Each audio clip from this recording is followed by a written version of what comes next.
My son's fiancée mocked me when we first met. She laughed and said, "Your dad only finished middle school? Can he even get a job with such a low education?"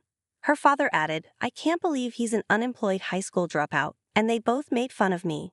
They even served food only for themselves, leaving me out. The fiancé's mother smiled and said, "I only prepare meals for my family."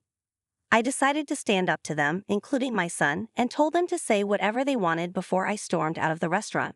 My name is Stephen Walker, and I just turned 60. I have a 25-year-old son named Michael, but our relationship is strained, and he never visits me. I've often regretted how I raised him, which led to this situation.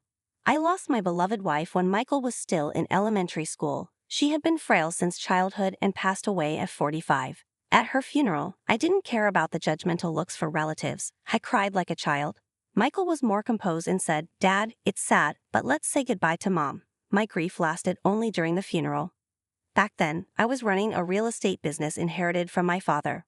The day after the funeral, I woke up to phone calls from clients. I had loyal clients to take care of and had to raise Michael on my own. I snapped out of my grief and headed to my office. I also took part in school events and PTA meetings, trying to fill the role my wife had played. I couldn't juggle work and school events perfectly, so I decided to temporarily close my business. I handed over my clients to another real estate agency to spend more time with Michael. But when I went to his school, Michael glared at me and said, "Dad, I told you not to come." He even complained, "Don't tell anyone you're my dad." Without saying whose parent I was or why I was there, I would just be some stranger. Even today, I'm wearing a name tag that says Walker as I participate in PTA activities. I couldn't understand why my son started ignoring me, but it didn't take long for me to figure it out. "Hey, isn't that your dad? What's he doing at school on a weekday? Does he have nothing better to do?" Michael's classmates teased him. One of them said, "My mom said that after your mom passed away, your dad became jobless, right?"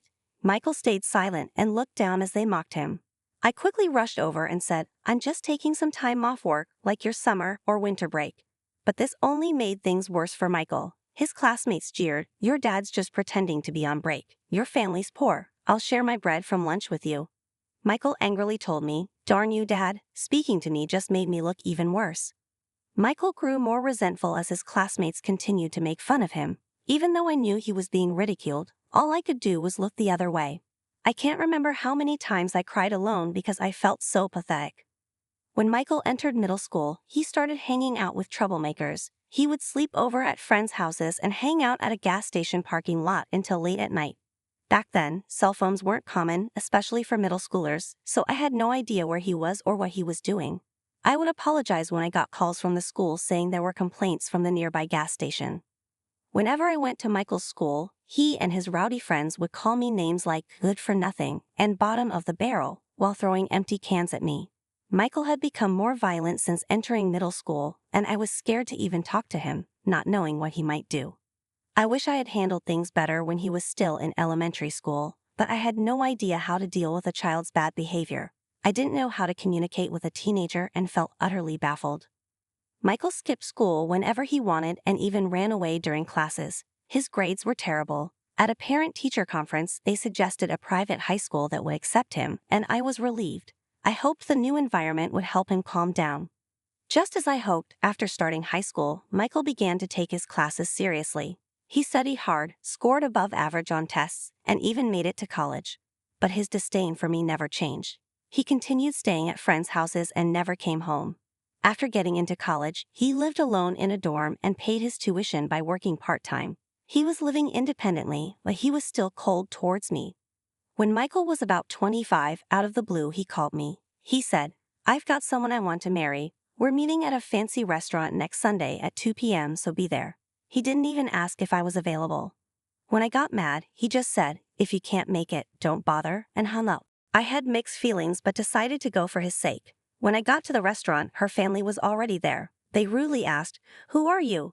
Even though Michael had invited me, despite being angry, I went inside. Michael smirked, and I knew something was up. There was no talk about Michael or his fiancée, Sarah. Instead, they focused on me, treating me like an intruder. Michael then started talking about me, saying, "This guy here dropped out of high school and worked, but after Mom passed, he's just been loafing around," telling Sarah and her family. I tried to protest, saying this wasn't the time or place, but he ignored me. Then Sarah burst out laughing, saying, "Can a person even get hired with just a middle school education?" Sarah's dad added, "Raised by a high school dropout and layabout, but you're here with a college degree and a job at a big company." Michael's fiancée and her family praised him and mocked me. I was too tired to argue and thought about leaving, but just then, a waiter came with the food. I had forgotten the food hadn't even come yet. I decided to calm down, eat, and then leave. But the food was only served to Michael, Sarah, and her parents. The waiter apologized, saying the reservation was for 4 people. Sarah's mom said, "Yes, that's correct. He's not our family, so don't mind him," smiling sweetly at the waiter, who looked uncomfortable. Just as I was about to lose it, Sarah's dad interrupted, saying, "We don't want anything to do with some deadbeat high school dropout. Our family and relatives are all bank employees, doctors, working at major companies. You don't belong here. Please leave." "That was enough," I said. "Is education and job history all you care about? Aren't you folks a bit off your rockers?" and got up to leave. Sarah's dad responded, "I work at Bank of America, where education and job history really matter for clients' trust. But of course, a layabout like you wouldn't know." As I was leaving, I sarcastically said, "Oh my, you work at Bank of America? That's quite impressive." But they didn't hear me. The next day, I went to Bank of America, where Sarah's dad works. Being called a deadbeat by my son, his classmates, and my son's fiancé's family, I felt I had to clarify something. I'm not actually a deadbeat. After my wife passed away, I temporarily closed down the real estate business I was running, but it was just a temporary closure. I switched my business to online management so I could prioritize my son's school events and PTA meetings. When I had a physical store, most of my clients were neighbors, but after switching to online management, I could serve customers from all over the country, including people in small towns far from train stations and Americans living abroad. I started getting more inquiries about renting and buying properties from people all over, thanks to the internet. This allowed me to expand my real estate business and cater to a wider range of clients. Running the business online made things possible that seemed like a dream. Additionally, I was quite active in stocks and investments as a hobby. Currently, I have $50 million deposited in Bank of America, where Sarah's dad works. Upon arriving at the bank, I promptly requested to speak with the branch manager and explained everything that happened the day before. I said, "I was told by one of your employees that this bank operates on trust built on educational background and work history, so I've lost all trust in this bank because of that statement. Could you please proceed with the account closure?" The branch manager kept apologizing profusely and finally explained the account closure process, looking like he was on the verge of tears. "Oh, I almost forgot about something important. There's this troublemaker who hasn't paid rent for the apartment I own for 2 years. I had been letting it slide because he's my son, but no more. I mailed my son a notice demanding 2 years' worth of rent. 3 days later, Sarah's dad and my son came storming into my house. Sarah's dad shouted, "Why did you rat me out to the branch manager? That was underhanded." My son added, "Dad, what's the deal with that notice? If you're the manager, cover for me." I sighed and said, "I lost trust in the bank after learning about your practice of judging clients based on education and work history. Are you panicking just because of what one person said? Do you have something to hide? And Michael, just because we're family doesn't mean you can skip paying rent. Pay your own rent." Sarah's dad shouted, "Because you went around stirring the pot. I got a bunch of complaints from my other clients. My boss chewed me out because of what you did. The nerve." "Oh no, I didn't stir the pot. I just shared this story as a casual conversation with my relatives and clients. I didn't tell them to close their accounts," I said with a smile. My son snapped at me, "What clients, Dad? You're just a deadbeat, aren't you? You think a deadbeat could afford to build a huge house like this in such a prime location and still maintain this lifestyle?" "I even did some renovations recently," I replied. My son looked baffled and said, "Huh? What's that? Did you go into debt or something? I'm really fed up with you." I took a break from my real estate job for a while and then switched to running an online business, which I'm still doing. How many times do I have to tell you I'm not a bum? With my words, my son turned pale as a ghost. "What? I had no clue. I thought you were just working part-time." Sarah's dad started yelling, "You're a real piece of work, keeping your occupation secret even from your own son." I got annoyed and said, "Say whatever you want," as I closed the front door. Outside, I heard them shouting, "You've ruined my reputation. I'm gonna sue you. I can't believe I've been duped by my old man for this long. I'm not gonna let him do this to me." The two of them were making a ruckus, but after about 10 minutes of shouting, it seemed like they got exhausted, and it got quiet. Once they realized that shouting was meaningless, I figured they wouldn't bother coming around here again. I let out a sigh of relief and went to make myself a cup of coffee. Just then, I heard my son's voice outside again. "You big fat liar." "What, are you still here?" I said as I looked out the window to see Sarah's dad and my son spray painting my front door. "You've got to be kidding me. What are they up to?" Just as I was about to go outside and give them a piece of my mind, I heard a police siren getting closer. Could it be that someone in the neighborhood called the cops? My hunch was right on the money. When I went outside, the two of them were being detained by the police who showed up because of a neighbor's complaint. "Ah, there he is, that big fat liar. I lost all my credibility at work because of him," they shouted. The police calmly loaded them into the patrol car, saying, all right, we'll take it from here." Then, one of the officers who seemed to have just noticed me approached with a strangely cheerful expression. "Sir, would you please come with us to give your statement?" Why me? I thought, but then realized I was the victim here.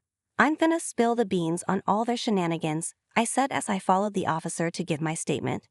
When we got to the police station, I showed the cops a video from my phone. It was footage from the security camera I installed at my front door. The camera had recorded all the yelling and antics. "What a great piece of evidence," the officer exclaimed with a sparkle in his eye, and my questioning was over in a jiffy.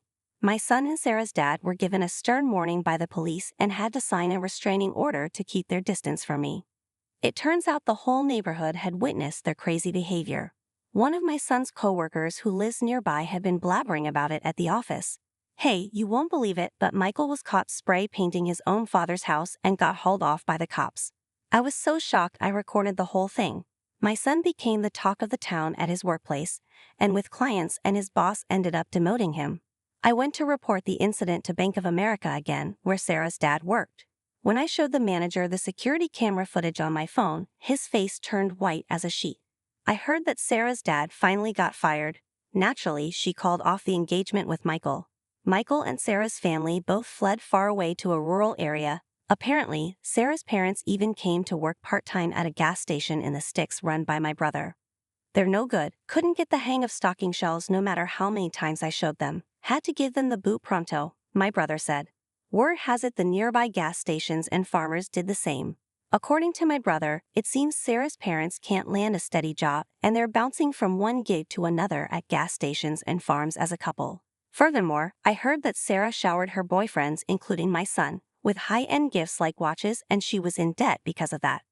The little money her parents make from their part-time jobs apparently goes straight into paying off their daughter's debts, and it's a mystery how they're making ends meet. It's been 5 years since then, and my son is now 30. It seems like he's changed for the better after being treated with kindness from folks in the small town he moved to. He came to me a couple of times and apologized sincerely. "I was naive and immature. I didn't even try to understand your job and just labeled you as a good-for-nothing. I can't apologize enough for how much I regret it." Seeing the change in my son's attitude, I decided to let him move in with me. Now he's working at a company near my place, and little by little, he's helping me out with my work too. But don't get me wrong, he's still wet behind the ears, and I don't trust him completely. I'm hesitant to hand over all my work to him, but I'm going to observe his behavior and attitude towards work and make decisions accordingly. If he proves he's really turned his life around, I might consider handing over the reins of my business. But if I told him that, he might get too excited and say, "For real? I'll hand in my 2 weeks' notice tomorrow," and do something impulsive. So I'm living with my son, holding on to the hope that one day I'll feel confident enough to trust him with everything. For now, it's a step-by-step process, with both of us learning and growing along the way.